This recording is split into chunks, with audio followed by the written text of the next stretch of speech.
walking contradiction, you impossible anomaly, you soul that refused to stay buried. I've been waiting for you, and frankly, so have they, though they'd never admit it out loud. You know what I heard, right? The whispers that traveled through dimensions, the rumors that made even the most confident practitioners pause mid-spell. They said someone hired an entire coven to take you down, to bind you, to break whatever force field you've been carrying around like armor made of starlight and spite. Can you imagine that level of fear disguised as aggression? That level of panic dressed up as power? They pooled their resources, gathered their tools, lit their candles in perfect formation, and spoke your name into the smoke like it was some kind of death sentence. They chanted for hours, days even, convinced that this time they'd finally clip your wings and watch you fall. But here's the part that makes me laugh until my ribs hurt.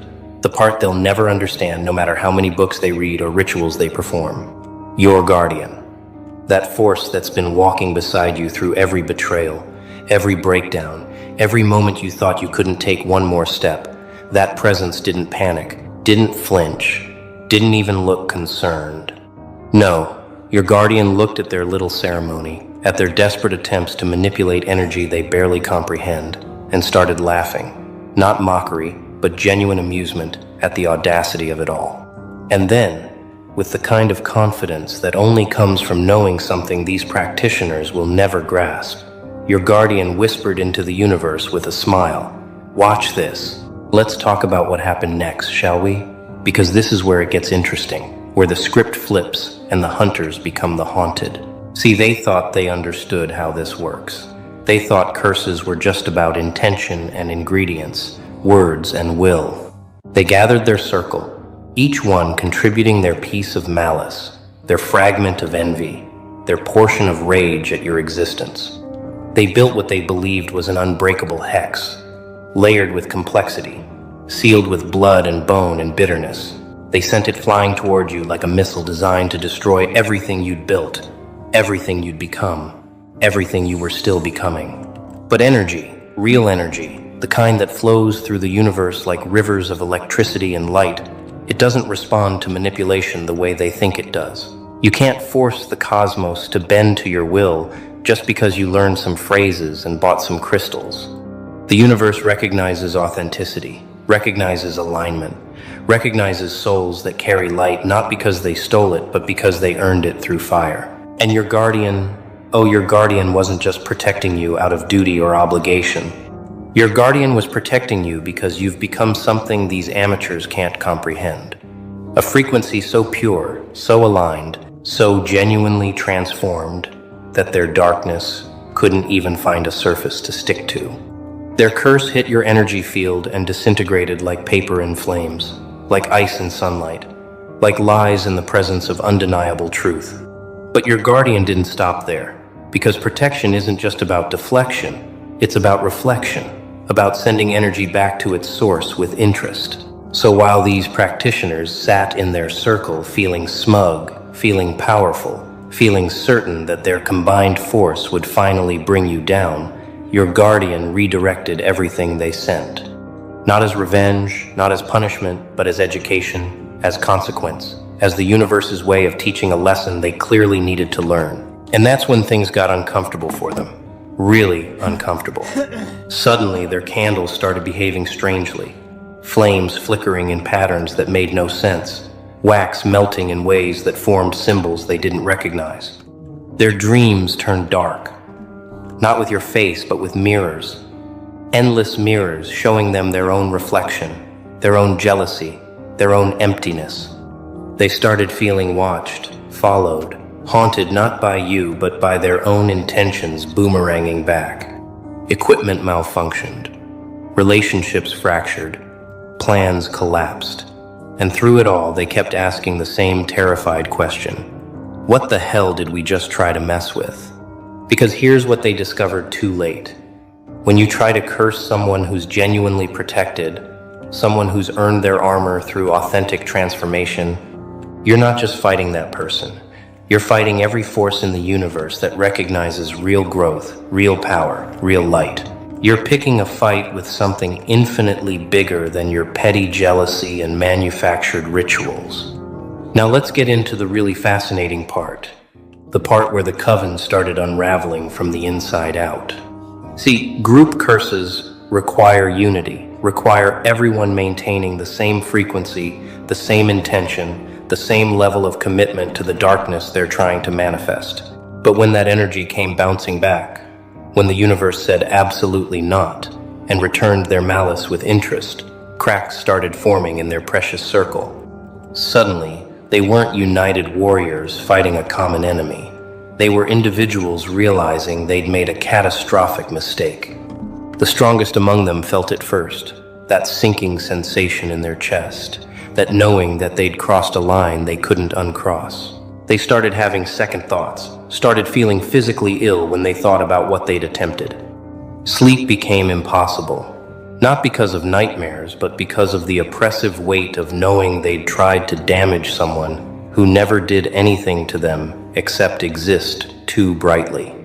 The weaker ones panicked, started making excuses, started distancing themselves from the whole operation. I never really believed it would work anyway.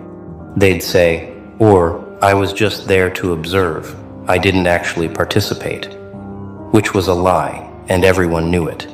But fear makes people rewrite history, makes them scramble for plausible deniability when consequences start knocking.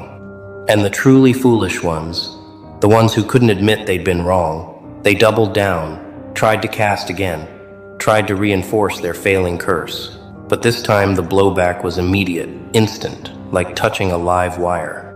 They felt it in their bones, in their blood, in their soul. The unmistakable message that they needed to stop, needed to surrender, needed to accept that they'd picked the wrong target.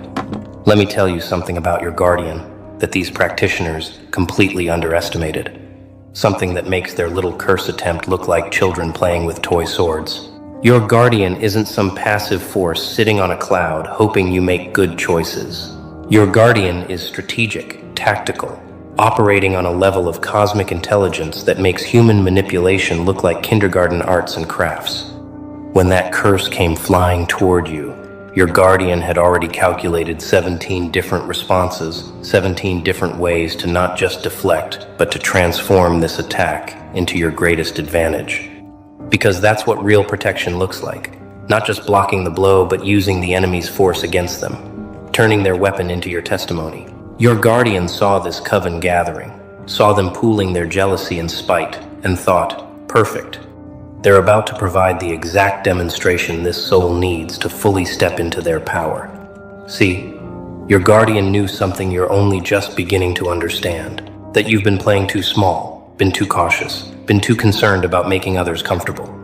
Your guardian saw this attack as the perfect catalyst to burn away any remaining doubt about who you really are and what you're really capable of becoming. So while they were chanting your name with malice, your guardian was weaving a counterspell so elegant, so orchestrated, that it would leave them not just defeated but fundamentally changed. Your guardian didn't just return their curse. That would be too simple, too predictable, too human. No. Your guardian transformed their negative energy into fuel for your ascension, like cosmic alchemy, turning their lead into your gold. Every ounce of jealousy they sent became clarity for you. Every fragment of hatred became healing. Every thread of malice became momentum. You've been wondering why you suddenly feel different, haven't you? Why opportunities are appearing, why your intuition has sharpened to the point where you can read energy like headlines. Why people who used to intimidate you now seem transparent and small. That's their curse working in reverse. That's your guardian taking their darkness and forging it into your breakthrough. They tried to dim your light and instead gave your guardian the raw material to build you a spotlight. They tried to bind your progress and instead provided the resistance you needed to develop spiritual muscle. They tried to isolate you and instead cleared out everyone who wasn't meant for your next chapter. Your guardian took their worst intentions and used them as construction materials for your empire. Now that's what you call cosmic justice. That's what you call protection that doesn't just defend, but elevates. These practitioners were so focused on their ritual, so convinced of their power, they never stopped to consider that maybe, just maybe, they were playing checkers while your guardian was playing interdimensional chess. But here's where it gets even more interesting, where the depth of your guardian's strategy becomes clear. Your guardian didn't just protect you in the moment. Your guardian set up dominoes that will keep falling for years, creating a ripple effect of consequences and revelations that will haunt this coven for decades. See, when you mess with someone under genuine protection, you don't just face immediate blowback. You enter into a cosmic contract of cause and effect that continues to unfold. Your guardian made sure that every member of that coven will now serve as a living example, a walking testament to what happens when you target the wrong soul. They'll talk about you in whispers for the rest of their lives, warning others, telling stories about the person they tried to curse, who somehow became more powerful instead of weaker. They'll use your name as a cautionary tale in their circles. Remember what happened when we went after that one. Let's not make that mistake again. Your guardian turned you into a legend in their world, not through violence or revenge, but through the simple act of allowing the universe to do what it does best: correct imbalance. And while they're dealing with the aftermath, while they're trying to rebuild their shattered confidence and repair their fractured circle, you're over here, thriving, glowing, ascending, completely unbothered by their existence, because you're too busy becoming who you were always meant to be. Your guardian knew something else too, something profound that explains why this happened exactly when it did. You were ready, not ready in the sense that you invited this attack, but ready in the sense that your soul had reached a point where it needed one final test, one final confirmation that you'd truly transformed. Every hero's journey has that moment where the old enemies return one last time, where the darkness makes one final attempt to pull you back, and your response to that moment determines everything that comes next. Your guardian orchestrated this entire scenario knowing that you'd pass the test, knowing that you'd remain unbothered while chaos swirled around you, knowing that you'd keep building while others tried to destroy. And in passing that test, in not even flinching when they came for you, you graduated to a level of power and protection that most people never reach. You've now entered the realm where attacks don't just bounce off, they boomerang back. Where curses don't just fail, they reverse. Where enemies don't just lose, they inadvertently become your greatest promoters through their failed attempts. Your guardian didn't just save you from a curse. Your guardian initiated you into a new level of spiritual immunity, and these practitioners were just the unwitting participants in your elevation ceremony. Now let's talk about what's happening in their world right now, because this is where the story gets deliciously poetic. That coven that gathered with such confidence, such certainty that their combined power would be enough, that circle is fracturing in real time. It started small, subtle tensions, slight disagreements about methodology, minor personality clashes that they'd normally overlook. But when their curse failed so spectacularly, when it not only didn't work but seemed to make you stronger, those cracks widened into chasms. Suddenly, everyone's pointing fingers, everyone's got theories about why it didn't work, everyone's secretly blaming everyone else for the failure. The leader of the coven, the one who probably initiated this whole disaster, they're losing respect faster than water through a broken dam. People are questioning their judgment, their knowledge, their right to lead. Whispers are spreading about past failures they'd kept hidden, other curses that didn't land, other times their rituals fell flat. The House of Cards is collapsing because it was built on ego and illusion rather than genuine understanding. And the members are experiencing their own personal hells, each one custom designed by the universe to teach them exactly what they need to learn. Some of them are getting sick, not with anything diagnosable, but with that deep, exhausting fatigue that comes from fighting against cosmic law. They wake up tired, go to bed tired, can't shake this heaviness that's settled into their bones. Others are watching their relationships implode, partners suddenly seeing them clearly, friends distancing themselves, family members asking uncomfortable questions about their recent behavior. Their careers are hitting mysterious obstacles opportunities evaporating, projects failing, money flowing out faster than it comes in. And the really stubborn ones, the ones who refuse to connect the dots, who insist this is all coincidence, they're experiencing the full force of karmic correction. Their lives are becoming object lessons in what happens when you weaponize spiritual knowledge for petty reasons. But here's the beautiful part. The universe isn't punishing them to be cruel, it's correcting them to teach them, showing them in the most direct way possible that you can't use energy to harm others without harming yourself exponentially more. Some of them will learn, will wake up, will use this experience as a catalyst for their own transformation. They'll look back on this moment as the time they learned that real power comes from elevation, not degradation, from building, not destroying. Others will stay bitter, will blame you for their problems, will never admit that they created their own suffering. But either way, your guardian has ensured that they'll never forget you. Let's go deeper into the psychology of what they're experiencing, because this is where it gets truly fascinating. These practitioners came together united by a common enemy, you, which created a temporary sense of purpose and power. But now that the curse has failed, they're left staring at each other wondering who these people really are and why they thought this was a good idea. The shared delusion is broken, the groupthink has shattered, and suddenly they're individuals again. Individuals who have to face what they've become. Some of them are experiencing genuine shame, that soul-deep recognition that they've acted from their lowest self, that they've become exactly what they claim to oppose. They're looking in the mirror and not recognizing the person staring back, wondering when they became someone who would try to spiritually attack another human being for no reason other than jealousy. Others are experiencing fear, visceral terror actually, because they've realized they don't understand energy the way they thought they did.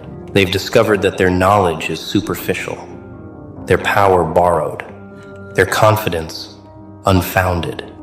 And that realization is devastating because their entire identity was built on being powerful practitioners, on being people who understand the mysteries.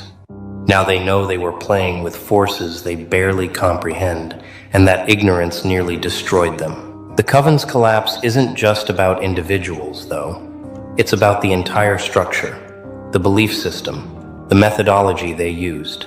See, group curses only work when everyone involved is operating from genuine power, genuine knowledge, genuine understanding of cosmic law. But this coven was operating from ego, from comparison, from the toxic belief that someone else's light dims their own. And the universe doesn't support that frequency, doesn't amplify that energy, doesn't cooperate with that intention. So when they tried to channel dark energy toward you, the universe looked at their motivation, saw the jealousy and pettiness at the core, and said no, absolutely not. And more than that, the universe decided to use this moment to clean house, to expose everyone in that circle who's been misusing energy, who's been treating spiritual practice like a weapon rather than a path to wisdom. Your guardian didn't just protect you. Your guardian triggered a purge, a spiritual reckoning that's rippling through their entire community. People are waking up, asking questions, realizing they've been following leaders who don't actually understand what they're teaching. The whole ecosystem is being disrupted because they picked the wrong target, because they tried to curse someone who's genuinely protected, genuinely aligned, genuinely transformed. Now let's talk about you.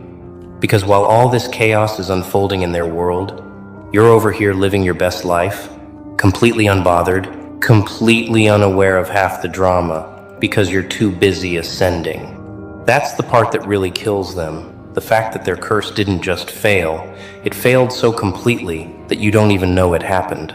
You didn't feel a thing, didn't notice a disturbance, didn't experience even a moment of discomfort. Why? Because your frequency is so high right now, so aligned, so crystalline clear, that their murky intentions couldn't even reach you. You're operating on a completely different plane, living in a reality they can't access, vibrating at a level they can't match. While they were gathered in their circle speaking your name with malice, you were probably laughing with friends, creating something beautiful, planning your next move, completely protected by a force they couldn't comprehend even if they tried. Your guardian created a bubble around you so perfect, so seamless, that you didn't even notice you needed protection. That's real power, not the flashy, dramatic kind they pretend to have, but the quiet, unshakable kind that comes from genuine spiritual alignment. You want to know what really happened while they were cursing you? You had one of the best weeks of your life. Opportunities appeared out of nowhere. Connections formed effortlessly. Ideas flowed like water. Everything just clicked into place with that magical ease that tells you the universe is on your side. You felt lighter, clearer, more certain of your path than ever before. Your intuition sharpened to the point where you could sense energy shifts before they happened, read people like open books, make decisions with total confidence. You attracted abundance, not just money, but genuine wealth, real relationships, meaningful experiences, deep satisfaction.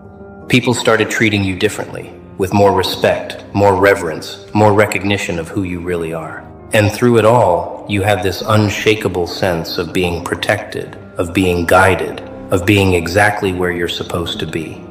That wasn't coincidence. That was your guardian taking their curse energy and converting it into blessings, transmuting their darkness into your light. Every ounce of negativity they sent became fuel for your success. Every thread of malice became momentum for your progress. They tried to dim you, and instead gave your guardian the energy to make you shine brighter than ever.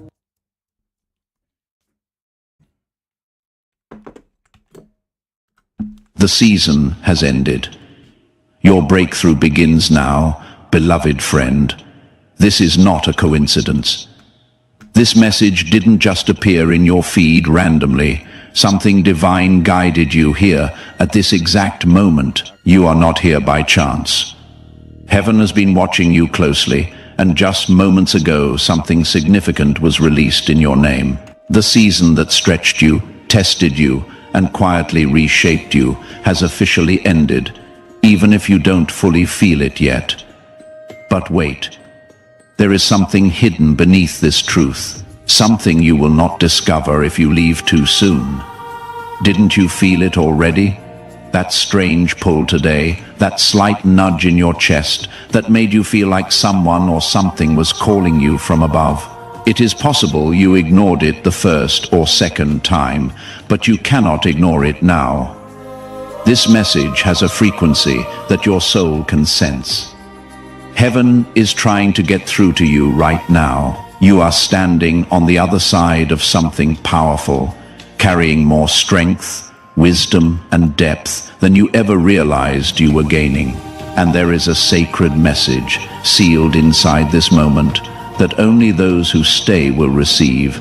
Here is what you need to know while you were enduring, while you were being tested. Heaven stayed awake for you.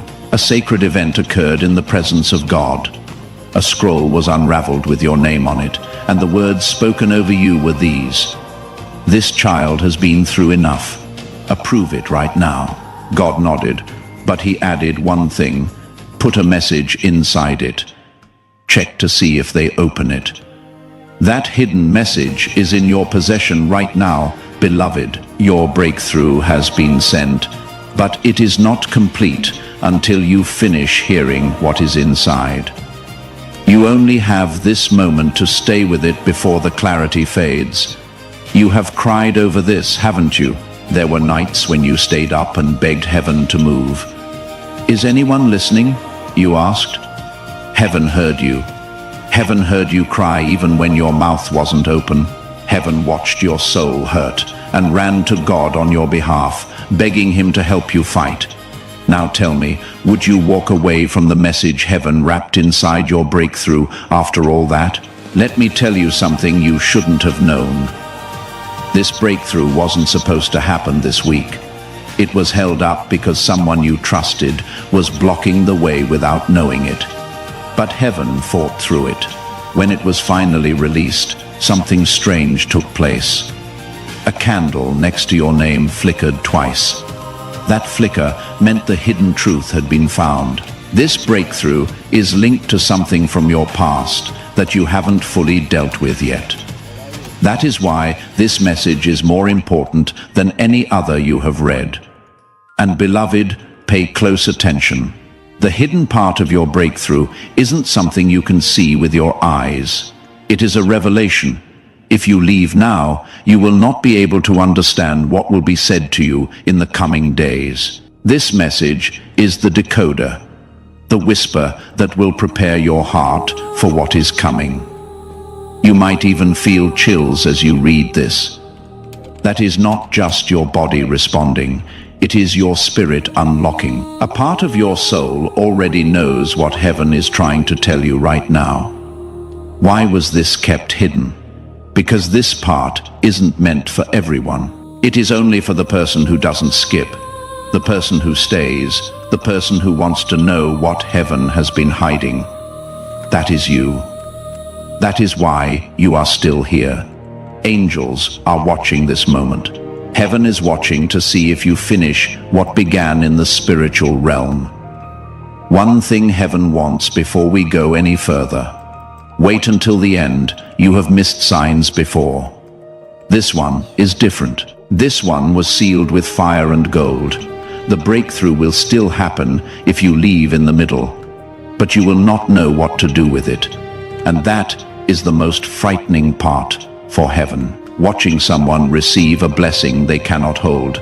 So beloved, listen carefully. I need you to make a promise before I reveal the next section of heaven's hidden message. Don't let this message disappear. Let the divine stay with you right now by tapping the subscribe button. Heaven is tracking how many people listened. Be one of the few who stayed. Now, take a deep breath, because what I am about to say will make sense of everything. Part 2. The truth about your test. So often, we move through life absorbed in the surface of things. The rush of schedules, the pull of responsibilities, the noise of headlines and expectations. In that constant motion, we overlook the subtle work happening within us. We assume change must arrive loudly, wrapped in obvious victories or dramatic turning points. But true transformation is rarely that way. It comes softly, it unfolds in silence. And here is what heaven needs you to understand. You weren't forgotten. You weren't delayed. You weren't left behind. You were becoming, a scripture reminds us. He has made everything beautiful in its time. Ecclesiastes 3:11. And now, this is your time to see it. When we pray for strength, life rarely responds with ease. More often, we are met with resistance. A situation that demands we rise, stretch, and discover strength we didn't know we had. When we pray for love, the lesson frequently comes through loss, distance, or disappointment. So we are finally taught how to love ourselves first, instead of abandoning our own hearts. And when we pray for abundance, we may enter a season that feels dry and empty, not to harm us, but to reveal a deeper truth. Real blessing flows from inner fullness, not from constantly trying to fill a lack. This is how heaven teaches. This is how God shapes vessels. And here is the truth you need to hear today. You have already passed the test. You went through it. You endured what once felt unbearable. You walked through it with dignity, even on the days no one was watching, even when it felt like your strength had run out. You weren't merely surviving, you were being prepared. As Scripture says, I have refined you, though not as silver. I have tested you in the furnace of affliction. Isaiah 48:10. The pressure was purposeful. The process was intentional. This is the part most people miss. The final piece of the puzzle is not about fighting harder, striving more, or constantly proving your worth. The final piece is about becoming the kind of vessel that can actually carry the life you keep asking for. A vessel that can hold joy without fear, blessing without pride, and purpose without breaking. God is not delaying you.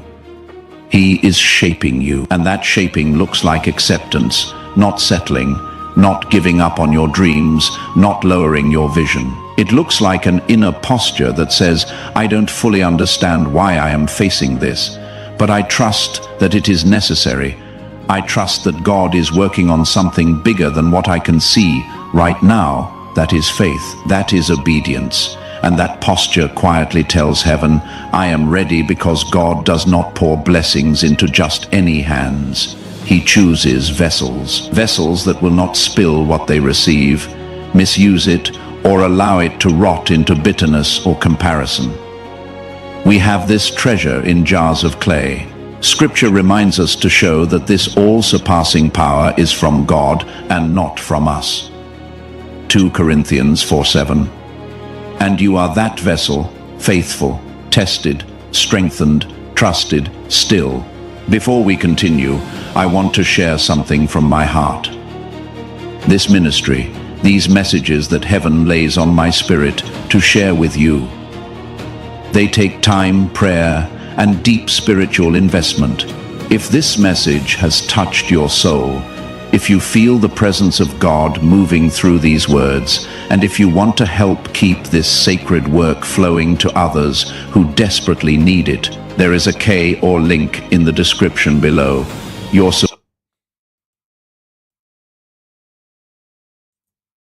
Welcome the anointed ones. There comes a This rat ex of yours was approached by somebody who knows you, and they somehow mentioned you, and your ex just went silent. This person did not want to talk about you. I feel like it was a very awkward silence, and it's because they're getting a lot of karma for the way that they treated you. I have a feeling that this ex went around talking shit about you, trying to paint you as the villain, and a lot of that I feel like is starting to come out. This rat ex of yours was approached by somebody who knows you, and they somehow mentioned you, and your ex just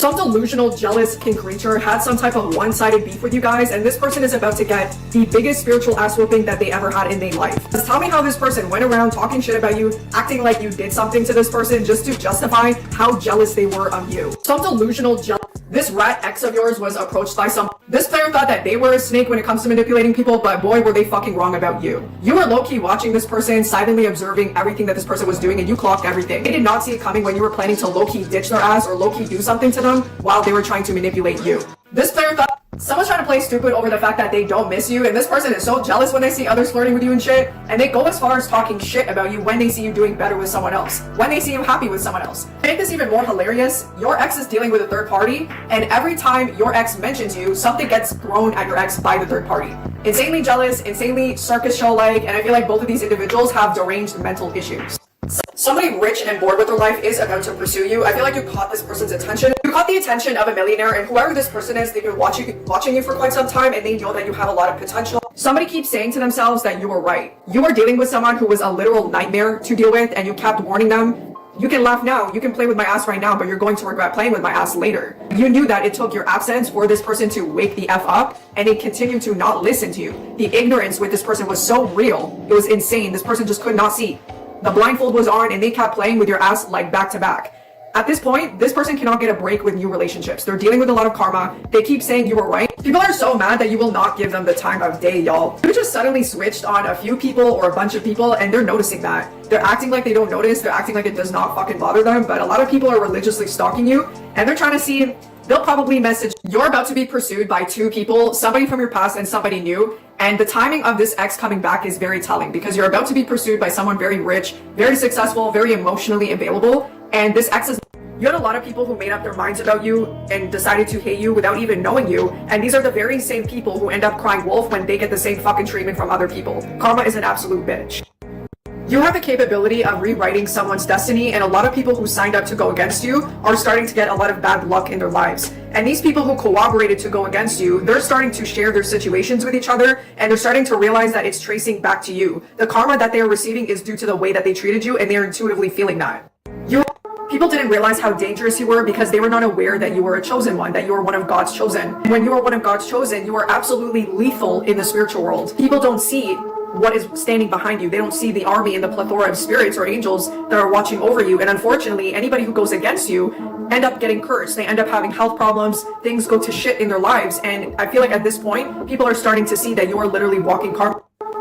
Somebody's biting on their damn fist for fumbling you this bad. You are dealing with someone who is low-key creeping your ass. They see you having some type of glow up, and they're having major regrets for not pursuing you the way that you wanted them to pursue you. This person feels stupid. They see that you get a lot of attention from other people, and they did something like they manipulated you in the connection. They were very manipulating, I feel like. They didn't take you seriously, and now they want to offer you something very serious, but you guys have already moved on, and I feel like they can intuitively feel that. Some wannabe ass witch or warlock was doing voodoo on your ass. They were poking some type of voodoo doll, and this person did not. A lot of people took you for an idiot. They thought you were naive, but they don't realize the backstory to your life. Oftentimes, people don't see you when you're working hard, when they see you in your raw self, when they see you doing things that would show how intelligent and how ambitious you are. And a lot of people only see you in ways that you would not want them to see you. You wouldn't want them to assume that this is truly you. I feel like a lot of people tend to judge you very surface leveled when they first see you as well. It's insane how far you guys went to reach what you wanted. You busted your ass for everything that you wanted, and a lot of people didn't see the hard work that you put in until you got to the point where it becomes easier for you to maintain. A lot of people perceived you as foolish. They thought you were unaware, they thought you were naive, and they basically took your kindness for weakness. So getting that people didn't realize how intelligent you are literal magic. You could create things out of nothing. Your creativity level is sky high, and you think outside the box. You don't think like the majority of people, and a lot of people did not see that in you, unfortunately. You have somebody stopping at nothing to get your ass back. This person has a sickness for you. They're batshit crazy over you. They sexually daydream about you. I feel like for some of you guys, this person knows where you work or live, and they're trying to run into you coincidentally. Somebody is so enraged that you will not give them the time of day. This person isn't. People tend to catch feelings for you very quickly because once they start to speak to you or observe you, they see how driven you are. They see how ambitious you are. And it's like you being in the room re-energizes people. It's like stay for the whole message, okay? There's so many people that are triggered by you. There's many people that are talking about you right now. This is for a man or for a woman, but you have literally had a full glow up. You might have been isolated. You might have had to take a break from situations that were bringing you down, people, okay?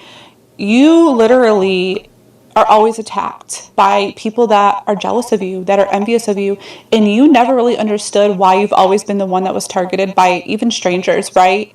You're somebody that is always judged right away. And you're like, what the heck? Why are people always pointing their fingers to me? It's because you literally have an energy that is so magnetic that people can feel it when you are around. People can feel your energy. People see your aura. They see how you glow and shine. They see how other people just connect to you very easily. Even strangers might come up to you and just feel comfortable around you. Animals feel comfortable around you. Kids feel comfortable around you. And it's because you're able to connect deep with that positive, powerful energy. And see, there's something about you. It's not just about looks either. It's about your personality. You have a very sharp, fun personality. Like, you're very authentic, but you're very fun. You're bubbly around the right people. And people see that. People gravitate to you because you don't mind being who you are. You're not going to ever dim your light to make other people comfortable around you. Maybe you did before, but you're not now. You're a new you. Congratulations too. Because being able to have so many attacks on you all the time from multiple types of people, and being able to get through all of that, people using you and abusing you too, and just trying to bring you down because you were down before. You dealt with a lot of anxiety, a lot of depression, okay? And you've been in dark places a lot in your life. And you've also been through struggles, okay? But you never gave up on yourself.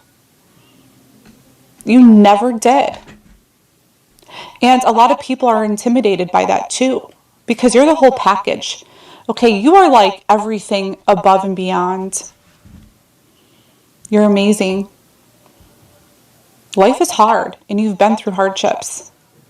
But God had your back the entire time. And you knew that you had your faith, and you had your prayer with God. You knew that you didn't have to go to a church every Sunday to have a relationship with God. And you also realized when you were in those churches that you would notice people that would go to the church, that would pray, that would be so faithful in that church. But as soon as they walked out, they were not faithful. They were not faithful to God. They were not faithful to the connection. They live in a lot of dark spaces. I'm getting maybe a lot of addiction. Maybe they're very low vibrational narcissistic people, okay? Because narcissists will go to church, and they will go to church maybe 3 times a week just to tell people they went to church 3 times a week. They will write scripture and show it off to get validation for people to see a fake image that's not them, okay? And you keep your faith, you pray every single day, and you've made lifetime changes. You have made lifetime changes. You should be so proud of yourself, because most people don't even do that. They like cut through things, right? And you, on the other hand, you're shining, and God is protecting you right now from all evil. No weapons formed against you shall prosper. So I don't want you to worry today. I don't want you to worry tomorrow. And I want you to start sleeping better. Because regardless of how these people feel about you or how jealous they are of your life, even if they try to copy what you do, okay, that will be noticed. And you have a style. You have your own ways of living. You don't copy others. You don't have a group. You're a loner. And you love to be alone. That's one thing about you. So I always say that because you really do. You love to entertain yourself. You love to protect your energy from negative people. Because you have literally dealt with so many negative people that try to play games with you, that try to use you, that try to call you a bad person, that try to twist everything around onto you.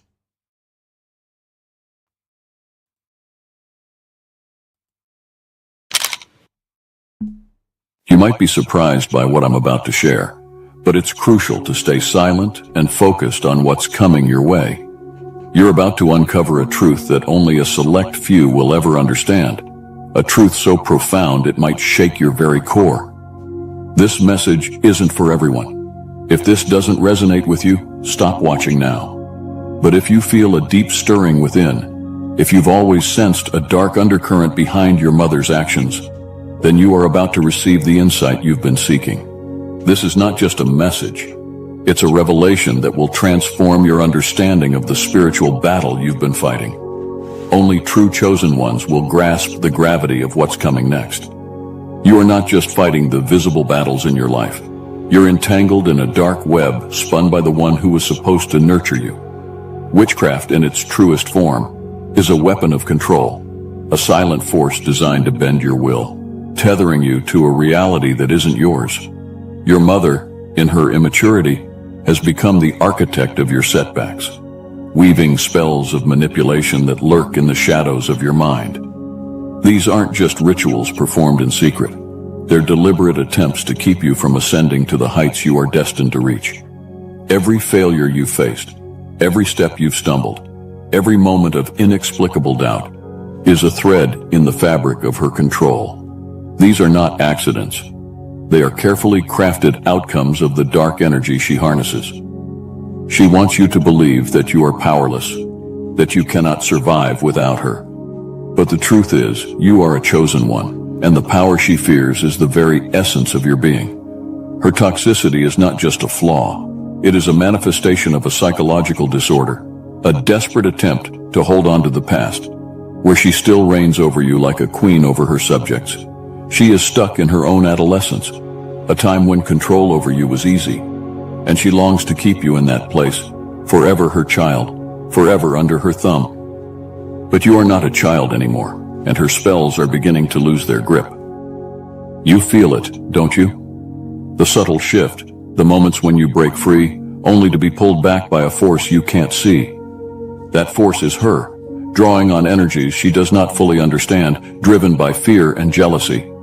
She sees your potential, your strength, and it terrifies her. So she resorts to manipulation, to dark practices, all to keep you bound to her, trapped in a cycle of confusion and dependency. But you are awakening. The spells are unraveling, and with each passing day, her control weakens. The truth is, she cannot stop you. You are destined to rise, to break free from the chains she's placed around your spirit. Your power is greater than the darkness she wields, and soon you will claim what is rightfully yours. The first reason why your mom hates you so much is because you broke free from her life cycle. By choosing a path that diverges from the one she laid out, you've torn through the fabric of her expectations, leaving a gaping wound in her perception of control. This defiance feels like a betrayal so deep that it festers into resentment, morphing into a hatred that seethes beneath the surface. The night before you make the bold move to a new city, driven by dreams that she never understood, you're haunted by a dream where her voice echoes, pleading with you not to leave. You wake up drenched in anxiety, only to find that your car won't start, and your carefully packed bags have been mysteriously unzipped. You brush it off as nerves, but the unsettling feeling lingers. Later, you discover she's been visiting a local witch, attempting to bind you to the life she believes you're abandoning. As you press forward, determined to carve out your own destiny, the journey becomes fraught with inexplicable obstacles. Jobs slip through your fingers, your health takes a sudden downturn, and an eerie sense of being watched follows you like a shadow. These aren't coincidences. They are the tangible manifestations of her refusal to let you go. Her hatred is rooted in fear, the fear that you, by stepping outside the bounds of her influence, will shatter the illusion of control she has meticulously constructed over the years. The life cycle she imagined for you was her safety net, a mirror of her own existence, and your rejection of it is a direct challenge to the authority she believed she had over your fate. Each time you push forward, despite the chains she tries to bind you with, you threaten to dismantle the very foundation of her identity. Your freedom becomes her prison, and as you rise, the weight of her unresolved desires pulls her deeper into the abyss of her own making. You are no longer just her child. You have become a force she can neither contain nor comprehend, and that terrifies her. Jealousy of your happiness is the second reason your mom resents you so deeply. When your joy radiates so brightly, it casts a shadow over the emptiness she feels inside, sparking a deep-seated jealousy. This envy isn't merely a passing feeling, it festers within her, twisting into an unconscious desire to sabotage the very happiness she can't seem to grasp. You've just entered a new relationship, one that feels like a breath of fresh air, filled with genuine affection and mutual respect. You bring your partner home, hopeful that your mom will see the good in them as you do. But instead of approval, you're met with subtle jabs, comments on trivial flaws that suddenly seem magnified. Your partner, who once felt so connected to you, starts to pull away, as if an invisible hand is pushing them out of your life. Arguments that never existed before begin to surface. Small misunderstandings balloon into full-blown conflicts, and the bond you cherished starts to unravel. What you don't see is what happens behind closed doors. Late at night, your mom lights anointed candles, muttering under her breath, channeling her jealousy into dark wishes. She can't stand to see you happier than she ever was, and in her twisted logic, it's better to see your joy destroyed than to live in its shadow. The energy she pours into these rituals seeps into your relationship like a slow-acting poison, weakening the love that once felt unbreakable. This isn't just about disapproval. It's an attempt to drag you down into the same pit of dissatisfaction she's been trapped in for years. She resents your ability to find what eludes her, and this resentment becomes the weapon she wields to shatter your happiness. As your relationship falters, the smile on her face might seem innocent, but beneath it lies the satisfaction of having dimmed your light, if only for a moment. Her jealousy drives her to tear down what she cannot build for herself, leaving you to pick up the pieces of a happiness she never wanted you to have. The third reason why your mom hates you so much is because you're no longer under her control. Her need to dictate your life stems from a deep-rooted fear. Fear of losing her grip on your decisions, fear of fading into irrelevance.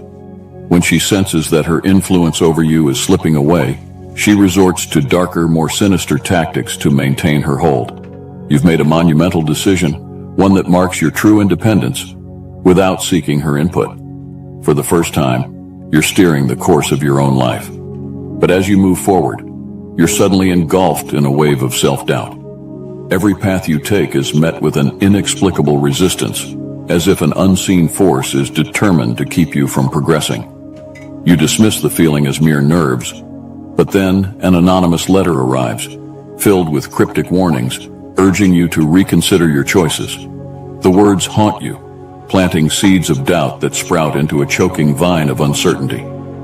Unbeknownst to you, your mom has been consulting a psychic, pleading for your mind to be clouded, for your vision to be obscured.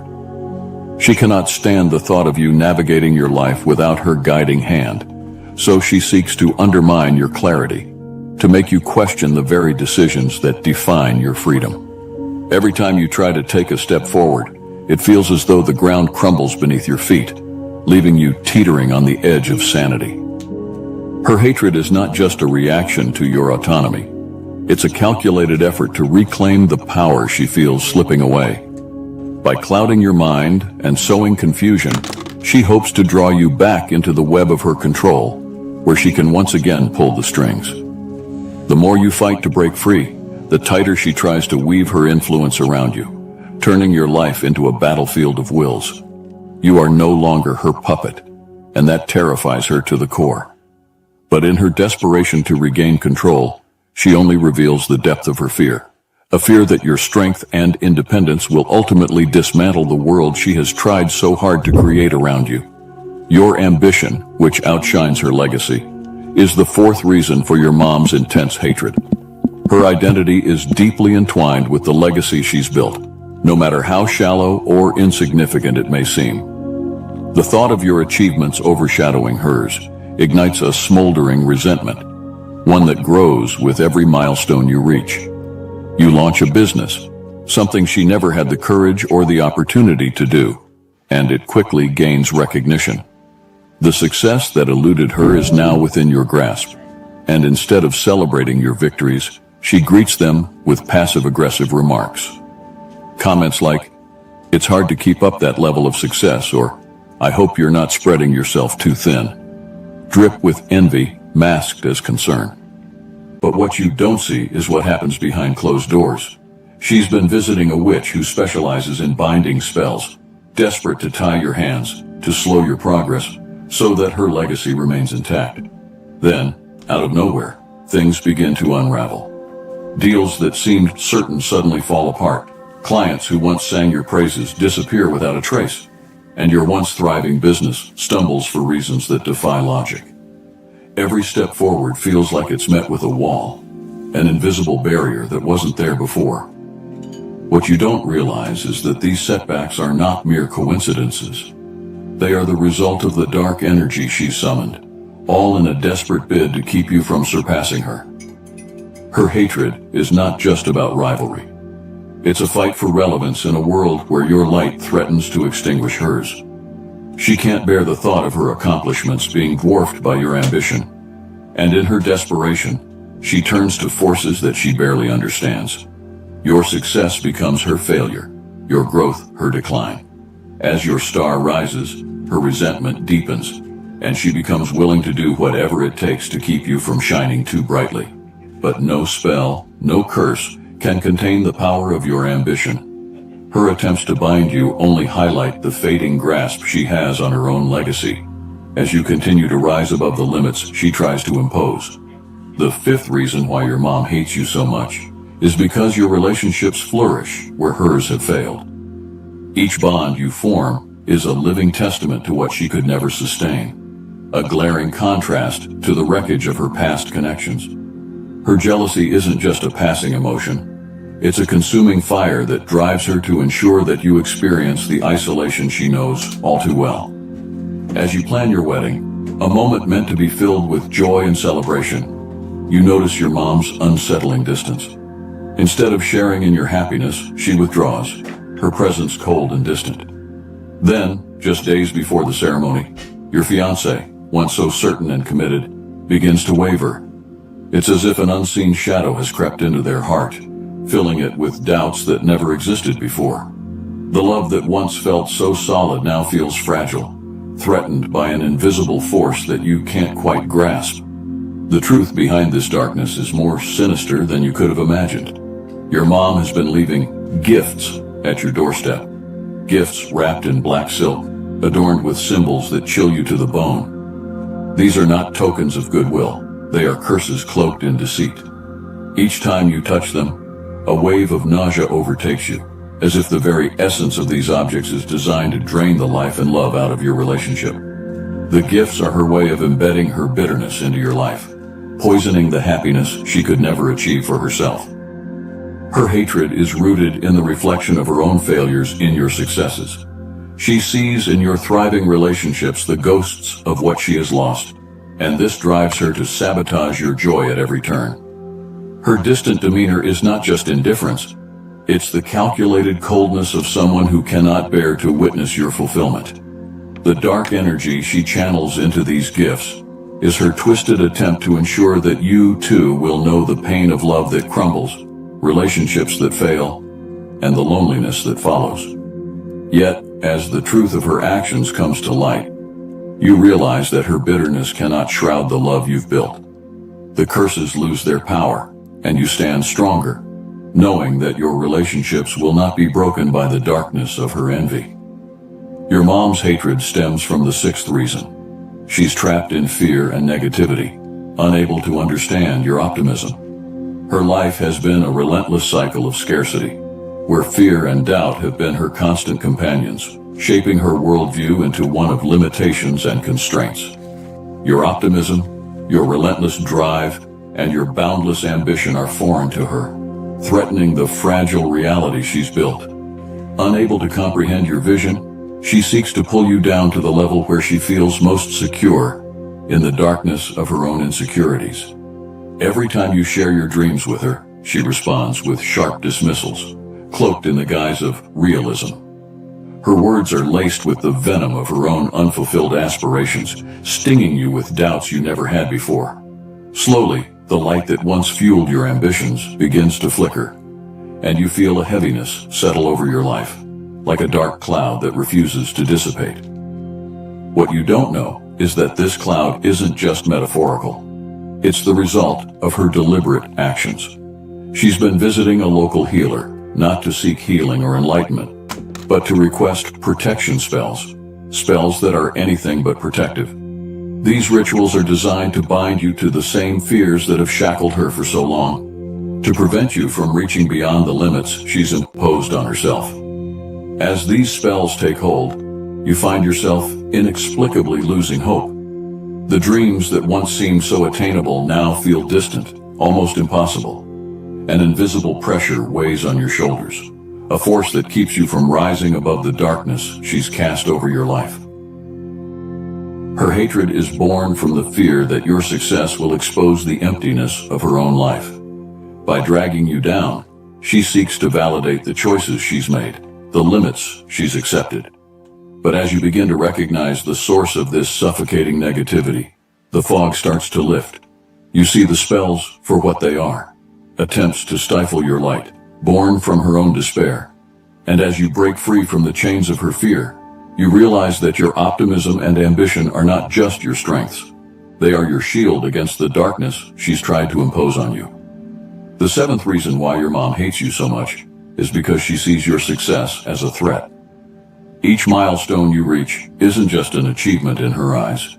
It's a glaring mirror that reflects every missed opportunity, every dream she let slip away. Your victories, instead of bringing her pride, awaken the ghosts of her own perceived failures, and with each success, the shadows of her regrets grow darker. After years of relentless effort, you land a prestigious job that seems to validate every sacrifice you've made. You call your mom, expecting to hear a note of pride in her voice, hoping for even a small acknowledgement of what you've accomplished. But instead, she deflects, her words heavy with bitterness.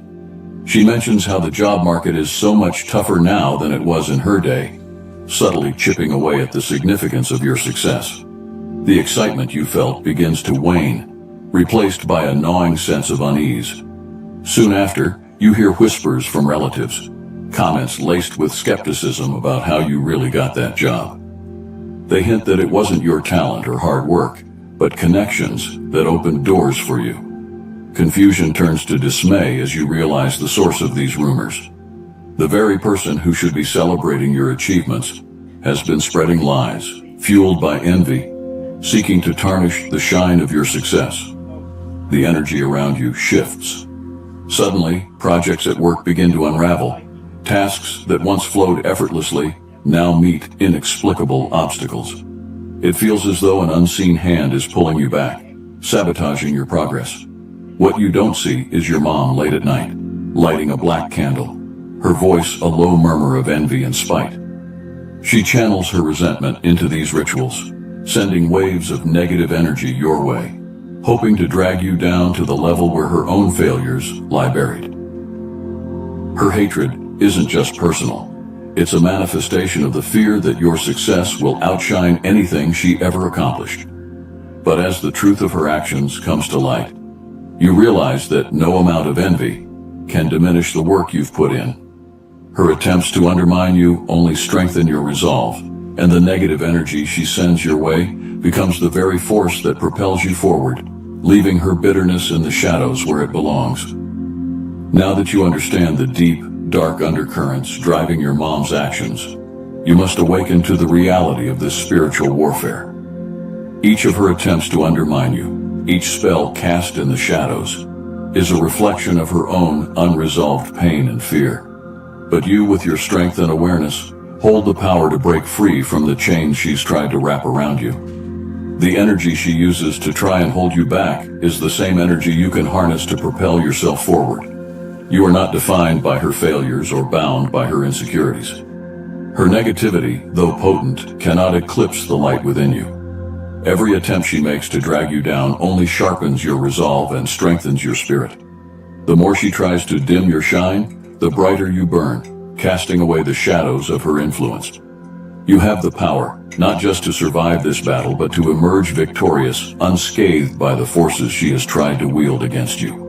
It's time to take control of your own narrative, to rewrite the story she has tried to impose upon you. Share your experiences. Let your voice be heard. The more you bring these hidden truths into the light, the less power they hold over you. By sharing your story, you not only free yourself, but also empower others who are caught in similar webs of darkness. Stand firm in your truth, for it is your shield, your weapon, and your path to ultimate freedom.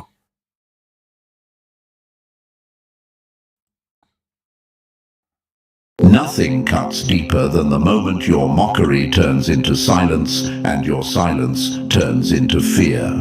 Chosen ones, that's what the community is living right now. The very people who once dismissed you, laughed at you, called you extreme, are now frozen in disbelief.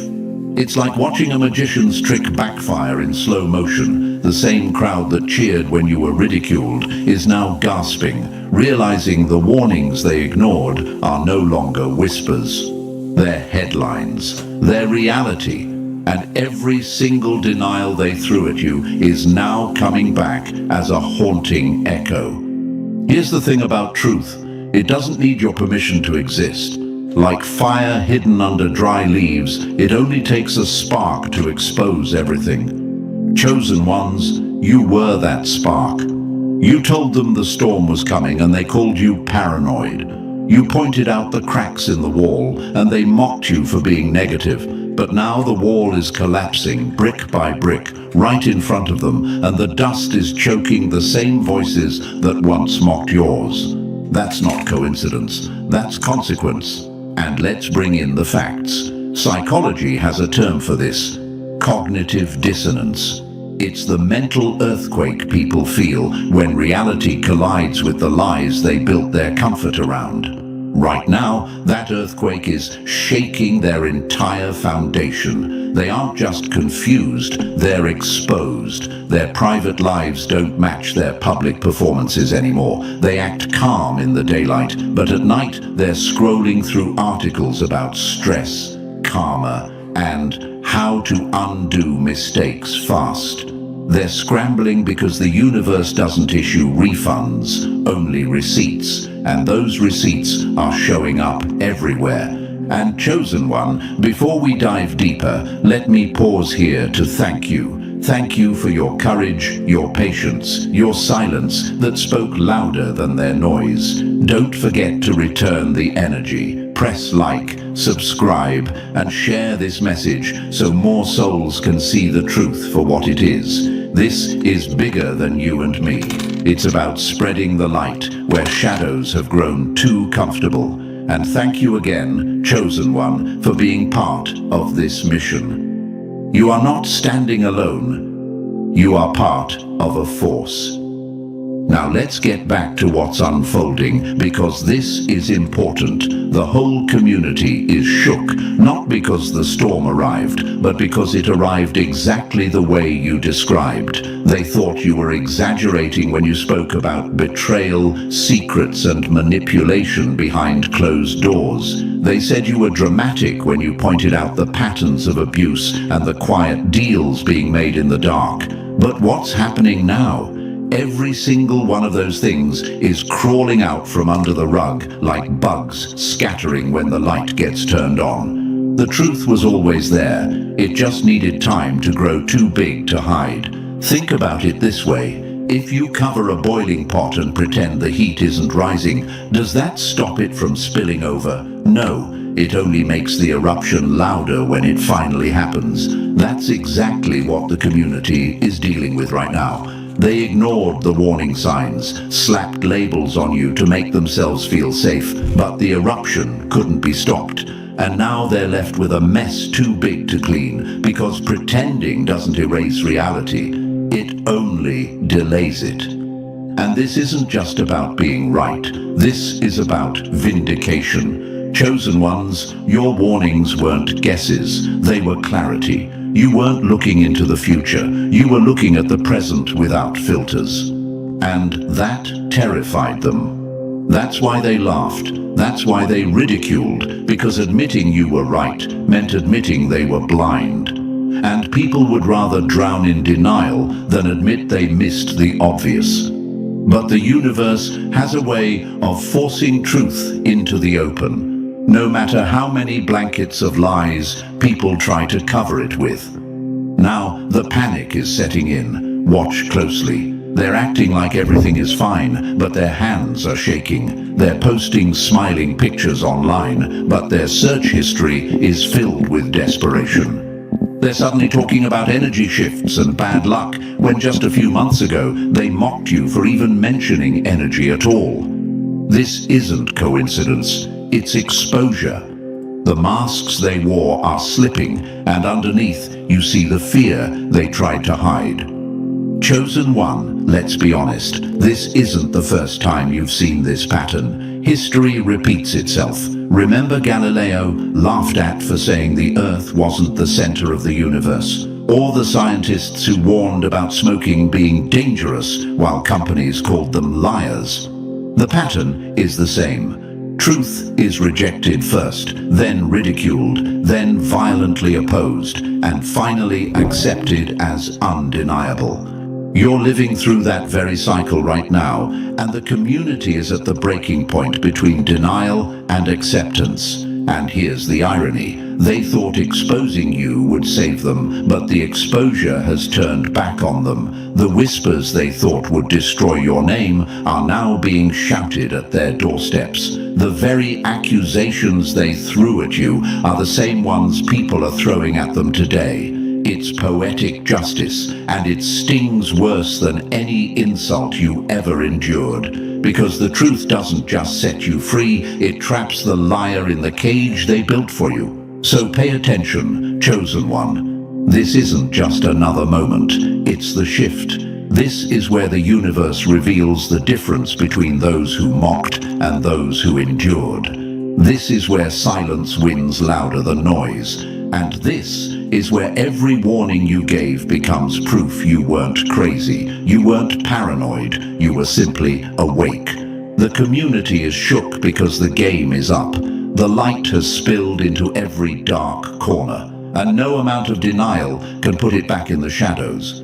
And now we're going to break it down even further, because what's happening isn't random. It's the unraveling of a system that thought it was untouchable. Chosen Ones, your time has come, and their time has run out. So let's talk about what's next, because everything you warned about is no longer hidden. It's unfolding right here, right now.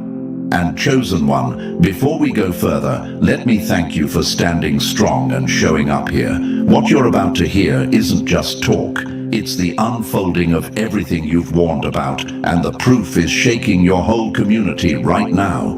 This message was built with care, with truth, and with fire, so drop a comment below with 777 if you're ready to claim your vindication. And if you feel led, bless the team behind this with your support, because every gift, whether small or great, keeps this mission alive and helps spread the light wider. Believe me, you'll regret it if you miss what comes next. Stay locked in, chosen one, because the deeper we go, the clearer it becomes. And now, let's step right into it, piece by piece, because by the end, you'll see just how unstoppable you truly are. Number 1. They called you paranoid, but you were already reading the future. Nothing haunts a liar more than the memory of the one who saw through them from the very start. Chosen one, that's the dagger twisting in their chest right now. They thought you were paranoid, dramatic, unstable. But what they called paranoia was actually perception. You weren't scared of shadows. You were sensing the storm before the clouds even appeared. And now, as the sky breaks wide open, they're choking on the smoke of the fire you warned them was coming. Let's get one thing straight. Paranoia is fear without foundation, but perception is intelligence sharpened by silence, a radar tuned to frequencies most people can't hear. You weren't imagining betrayals. You felt the shift before the knife ever touched your back. You weren't inventing lies. You smelled the rot long before the confession spilled out. And you weren't crazy for calling it out. You were early. That's the part that stings them most. You were ahead of them, and now they're catching up too late.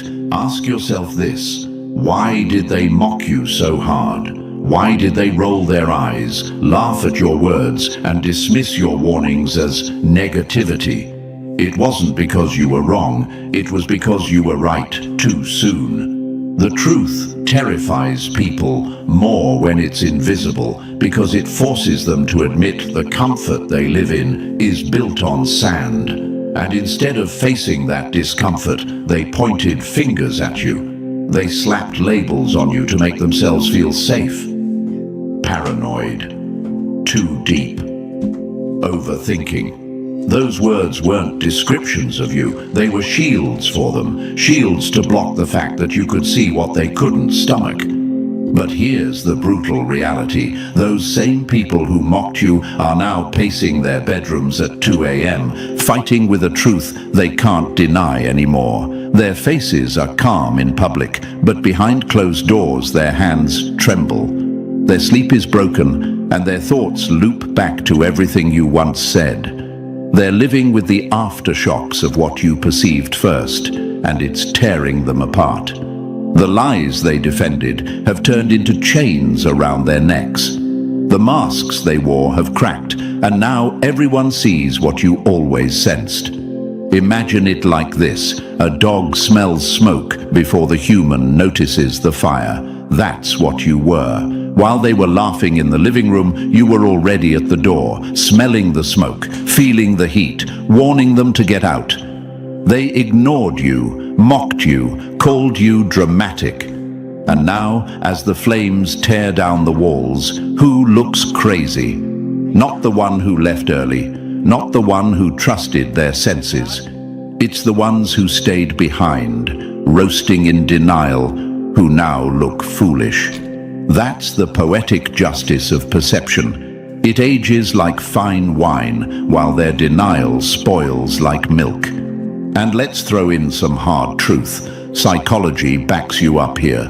Studies show that people who are highly perceptive, empaths, analysts, observers, pick up on micro-signals others miss. They notice the tension in a room before a word is spoken. They sense inconsistencies in behavior long before they can be proven. That's not paranoia, it's heightened awareness. And chosen one, that's exactly what you were walking with.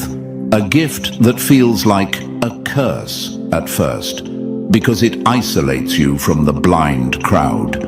But when the truth finally breaks the surface, it crowns you with vindication. And here's the question echoing in their minds now. How did you know? How did you see it? They can't wrap their heads around it because it wasn't logic. It was intuition, sharpened by experience, by wounds, by wisdom the universe carved into you. They want to call it luck, coincidence, or conspiracy, but deep down, they know the answer. They know you were simply awake while they were asleep. And that realization burns. It burns worse than any insult they threw at you because it forces them to admit they weren't just wrong. They were blind, willfully blind. Chosen one, let this sink in. You don't need revenge. You don't need to argue. You don't even need an apology. Your very existence is revenge enough. Every whisper you once spoke in doubt is now a shout in their memory. Every warning they dismissed is now a mirror they can't avoid. You've become living proof that perception beats denial, that silence beats noise, that patience beats performance. And that proof is a wound they can't heal. Think of it like a chess game. You weren't paranoid for thinking 3 moves ahead. You were strategic. They were the ones playing checkers, short-sighted, thinking only of the moment, blind to the traps. Now, the board has shifted and every piece you moved in silence has trapped them in checkmate. And what do they have left? Excuses. Excuses that sound emptier with every passing day. This is why the community is shook. Not just because the truth came out, but because it came out exactly as you warned, down to the details they mocked. They can't hide behind coincidence anymore. They can't call it exaggeration. They can't label you as paranoid, because reality itself has become your witness. And now they're standing in the wreckage of their own denial, surrounded by the ruins of what they thought was safe. And Chosen One, here's the beauty in all this. You don't just survive, you thrive. Because while they were gossiping, you were grounding yourself. While they were mocking, you were mastering yourself. While they were laughing, you were listening. And that's why when the walls collapsed, you weren't buried under the rubble. You were already standing clear, watching the collapse from a place of strength. That's not paranoia, that's preparation. So let them sit in the ashes of their laughter. Let them replay every word you said in their minds, like a haunting refrain. Let them choke on the irony that the one they mocked is the one they should have listened to. That's your victory, not in their suffering, but in your vindication. They called you paranoid, but you were never paranoid. You were perceiving, you were awake, you were right. And now the world has no choice but to admit it. Number 2, the truth never begged for a crowd, but it spreads like fire in the quiet. Truth is the one guest no crowd ever wants at their party, but it always shows up and it never leaves quietly. Chosen One, that's the dagger in their chest right now. When you first spoke up, your words hit like broken glass under bare feet. They couldn't handle it, so they made you the villain. They rolled their eyes, sneered, whispered, and tried to shame you into silence. But the truth wasn't poison in your mouth. It was medicine they weren't ready to swallow. And that's the difference. You weren't hated because you were wrong. You were hated because you were right too soon and right too sharply. Here's the irony. Lies draw a crowd, but truth clears a room. Why? Because lies make people comfortable, while truth makes them confront what they'd rather keep buried. Imagine standing in a theater where everyone is enjoying a movie, believing the fire on screen isn't real. Then you smell smoke. You shout, "Something's burning." Instead of running with you, they call you paranoid, bitter, dramatic. Not because the fire isn't real, but because admitting you're right means leaving their seat, their comfort, their illusion. They'd rather call you names than face flames. But Chosen One, here's the punchline, that theater is now full of smoke, and the same people who mocked you are gasping for air. Silence doesn't hide the truth, it sharpens it. Think about this. At first, your words felt like daggers in their ears, so they tried to drown you out with gossip, with laughter, with labels. They told themselves, if enough people call you wrong, then you must be wrong. But numbers don't change facts. A crowd can agree the earth is flat. It doesn't make it true. And now, in your silence, every word you ever spoke is echoing louder than before. That's the part driving them insane. You're not trying to prove yourself anymore, and that absence of effort is screaming louder than your arguments ever did. And here's a question they're secretly asking themselves in the dead of night. Why did you stop talking? Why are you so calm now? Because they know, deep down, that silence is never empty. Silence means you don't need their validation anymore. Silence means you've shifted from defending yourself to watching the universe defend you. And that terrifies them, because the minute you stop explaining, they're left alone with their own thoughts. No one can argue against an echo that keeps replaying in their own head. Truth doesn't beg to be seen, it simply waits to be undeniable. Imagine this, a seed planted underground. No one sees it, so they mock you for believing it's alive. They tell you it's just dirt, nothing more. But you wait. You know what's coming. And one day, a green shoot breaks the surface. Undeniable, unstoppable. That's how your warnings worked. They mocked the seed, but they can't mock the tree. And now that it's towering over them, they're pretending they didn't hear your words years ago. But they did. They heard every single one, and it's replaying like a drum beat in their memory. And chosen one, don't miss this. The crowd never wanted the truth, because truth demands change. If you were right, it meant they had to leave toxic relationships, abandon false idols, admit the system they loved was rotten. That's why they fought you. It was never about your words. It was about their denial. Labeling you negative was easier than facing their own weakness. Dismissing you as too deep was simpler than digging into their own shallow lives. But time has a way of stripping away excuses. And now? Now they're choking on the same reality they once mocked. Truth is allergic to crowds because crowds worship comfort, not clarity. Think of a carnival, bright lights, music, everyone laughing, eating sugar, pretending everything's perfect. Then someone pulls the curtain back and reveals the machinery, the broken gears, the rust, the illusion. The crowd doesn't thank the person who exposed it, they attack them. Why? Because it ruins the fun. You ruined the fun, chosen one, and they hated you for it. But guess what? The carnival is shutting down, the lights are flickering, and the music has stopped. Now everyone's looking around in silence, realizing the rides were broken all along. And here's what's shaking them to the core. You haven't said a word. You're not out there yelling, "I told you so."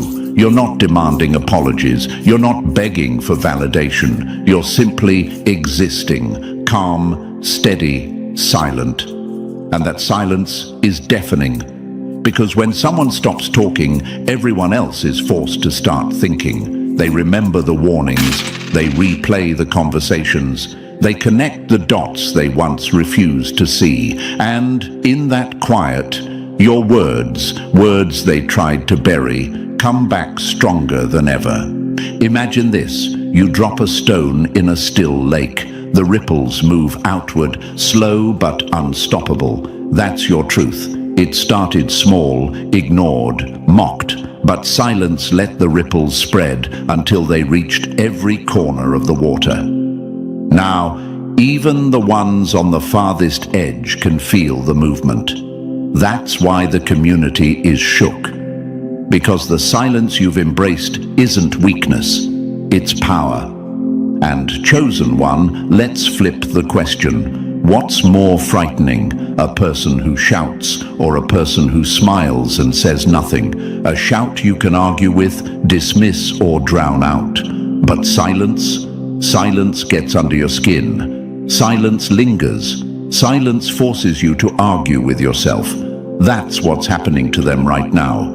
They can't argue with you anymore because you're not giving them anything to fight against. Instead, they're fighting their own conscience, and that's a war they can't win. So understand this: you were never the problem. The problem was their inability to handle the sharpness of truth.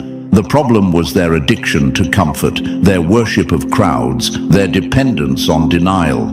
You didn't break their world, the truth did. You just happened to be the messenger, and now that truth is too loud to ignore, too big to bury, too alive to kill. Lies can build a house, but truth is the earthquake that shakes it down. That's where they are right now, standing in the rubble of the lies they clung to. And the cruelest part for them? They remember you standing in that same house, pointing at the cracks in the walls, saying, "This won't last." They laughed then. They're not laughing now. They're coughing on the dust of their denial, haunted by the memory of the one person they tried hardest to silence. And chosen one, that's your victory. Not in rubbing it in their face, but in knowing you don't have to. The truth is doing all the work for you. Your silence has become its own megaphone. Your presence alone is proof. And no crowd, no lie, no label can erase it. Because the truth doesn't need a stage, it only needs time. And time, chosen one, has already crowned you.